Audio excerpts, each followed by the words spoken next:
सबको पास कराना है। इसी मकसद से आज हम सेकंड बुक के बारे में आपको बताने के लिए आए हैं, जो बोर्ड एग्ज़ाम के लिए बहुत इम्पोर्टेंट रहेगा।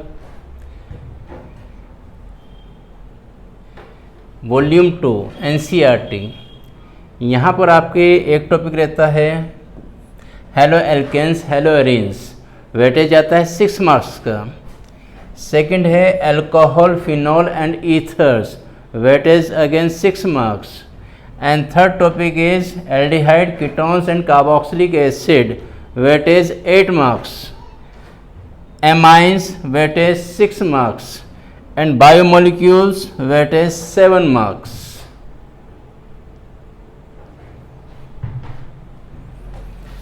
हेलो एल्केन्स हेलो एरीन्स, जब हम इस टॉपिक पे आते हैं तो पहला टाइटल हमारा रहता है हेलो एल्केन्स। यहाँ पे सब पार्ट होते हैं जो टॉपिक वाइज आपसे क्वेश्चंस आस्क किए जाते हैं बोर्ड में। हेलो एल्केन्स में जैसे आपका आता है क्लासिफिकेशन। क्लासिफिकेशन क्लियर होना बहुत ज़रूरी होता है। जैसे sp3c सिंगल बॉन्ड X, जिसमें एल्काइल हैलाइड्स, एलाइलिक हैलाइड्स और बेंजाइलिक हैलाइड्स टाइप के कंपाउंड आते हैं। Second is sp2c single bond X, यहाँ पर विनाइलिक हैलाइड्स और हेलो एरीन्स कैटेगरी के कंपाउंड्स आते हैं। नेक्स्ट है आपका नोमेनक्लेचर, जिसमें कॉमन नेम भी आपको याद होने चाहिए, IUPAC भी। Nature of C single bond X bond, physical properties, chemical properties, preparation, और साथ साथ आपको यहाँ पे क्लियर करना होता है optical isomerism, mechanism of nucleophilic substitution, जो आप जानते हैं 2 टाइप की होती है, SN1 and SN2। Hello arenes, nature of C single bond X, यहाँ पे जब हेलो एरीन्स में CX बॉन्ड के नेचर की बात होती है, यहाँ पर डबल बॉन्ड करेक्ट होता है बाय रेजोनेंस, इसको समझना होता है। साथ में सब्स्टिट्यूशन रिएक्शन, हेलो एरीन्स में सब्स्टिट्यूशन रिएक्शन आती है इलेक्ट्रोफिलिक सब्स्टिट्यूशन रिएक्शन, जिसमें क्लोरीन का ऑर्थो पैरा इफेक्ट चेक किया जाता है, देखा जाता है, इसके अकॉर्डिंग डाई सब्स्टिट्यूशन प्रोडक्ट मिलते हैं। ऐसे ही यहाँ पर होता है aromatic nucleophilic substitution reaction. Then uses and environmental effect of dichloromethane, trichloromethane, tetrachloromethane, iodoform, freons and DDT, इन सब के एनवायरमेंटल इफेक्ट आपसे पूछे जाते हैं बोर्ड एग्जाम में।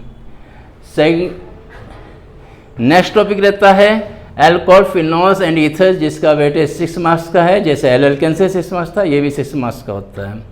यहाँ पे अल्कोहल में सबसे पहले आपका आता है classification, nomenclature, method of preparation, physical and chemical properties only for primary alcohols, जो प्रॉपर्टीज आप देखोगे प्राइमरी अल्कोहल पे ही फोकस रखना है आपने। Next topic is identification of primary secondary tertiary alcohol, जो लुकास रिएजेंट को यूज़ किया जाता है प्राइमरी सेकेंडरी टर्शियरी अल्कोहल के आइडेंटिफिकेशन के लिए। Next is mechanism of dehydration, ये बहुत इंपॉर्टेंट एक मैकेनिज्म है डिहाइड्रेशन ऑफ अल्कोहल, इसकी मैकेनिज्म पूछी जाती है हमेशा। यूजेस ऑफ मिथेनॉल, इथेनॉल, उसके बाद फिनॉल्स, फिनॉल्स की प्रिपरेशन होगी, physical properties, chemical properties and uses. Similarly ethers, ethers में नोमेनक्लेचर आएगा, कॉमन नेम होंगे, IUPAC नेम होंगे। नेक्स्ट आपका होगा प्रिपरेशन ऑफ ईथर, नेक्स्ट होगा आपका physical properties, chemical properties and uses.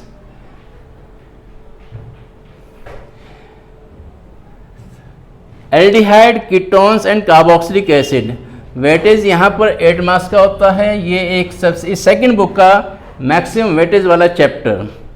इसमें सबसे पहले आप लोग एल्डिहाइड कीटोन्स की nomenclature, nature of carbonyl group, C double bond O, methods of preparation, physical and chemical properties, इसको आप अच्छे से प्रिपेयर कराएंगे तब जाके एक अच्छा स्कोर आप तैयार कर पाएंगे।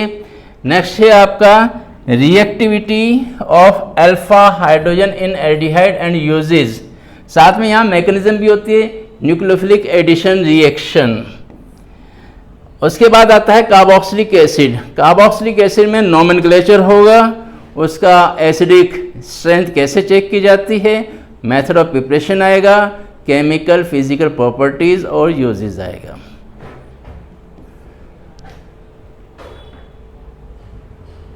नेक्स्ट टॉपिक है हमारा एमाइंस।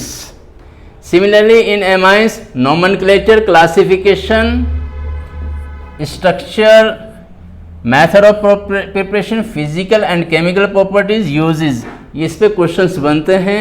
यहाँ बेसिक स्ट्रेंथ के ऊपर भी एक क्वेश्चन जरूर बनता है। ऐसे ही आगे चलते हैं, identification of primary, secondary, tertiary alcohol. Hinsberg reagent को यूज़ किया जाता है प्राइमरी, सेकेंडरी, टर्शियरी एमाइंस, और एमाइन के लिए यहाँ पे आइडेंटिफिकेशन की हम बात कर रहे हैं। और इसका इम्पोर्टेंट टॉपिक एक और होता है एमाइंस में, जिसको कहते हैं डायएजोनियम सॉल्ट, बेंजीन डायजोनियम क्लोराइड। यहाँ इसकी preparation, chemical reaction, importance in synthesis of organic compounds, इस पे एक अच्छे खासी आपसे रिएक्शंस, कन्वर्जन, ये सब पूछा जाता है। बायोमोलिक्यूल्स, ये लास्ट टॉपिक होता है सेकंड बुक में, जहाँ पर कार्बोहाइड्रेट की क्लासिफिकेशंस और ग्लूकोज की प्रिपरेशन और प्रॉपर्टीज़, यहाँ पे क्वेश्चंस बनते हैं। उसके बाद इसके रिड्यूसिंग, नॉन रिड्यूसिंग शुगर पे क्वेश्चन बनते हैं। नेक्स्ट टॉपिक आपका रहता है प्रोटीन जो अल्फा अमीनो एसिड से बनते हैं। जो भी अल्फा अमीनो एसिड्स होते हैं 20, 10 एसेंशियल, 10 नॉन एसेंशियल, इसका खूब आइडिया हमें अच्छे से होना चाहिए। एंड एक टॉपिक आपका आता है विटामिन्स। क्या विटामिन्स, कौन सी विटामिन से क्या सोर्सेज होते हैं, किसकी डेफिशिएंसी से क्या डिसीज़ होती है, ये सब हमें यहाँ से क्वेश्चन बनते हैं। और लास्ट में आपका आता है RNA, DNA, न्यूक्लिक एसिड। तो ऐसे करके एक ब्रीफ आइडिया मैंने आपको दिया है। हमारा एक ही मकसद है, सबको पास कराना है। ये एक इंट्रोडक्टरी क्लास से, ये जो हम डिस्कशन कर रहे हैं, ये इंट्रोडक्शन है बुक 1, बुक 2 के लिए। नेक्स्ट जो हम आपको वीडियो लेकर आएंगे, उसमें इंपॉर्टेंट क्वेश्चन डिस्कस किए जाएंगे, इंपॉर्टेंट पॉइंट डिस्कस किए जाएंगे, और वही क्वेश्चंस आपको एग्ज़ाम में भी 100% मिलेंगे, ताकि आप मैक्सिमम से मैक्सिमम स्कोर कर सको। यही हमारा मकसद है, सबको पास कराना। और मैं चाहूँगा कि आप सभी इस वरदान पठानकोट क्लासेस चैनल को सब्सक्राइब कीजिएगा।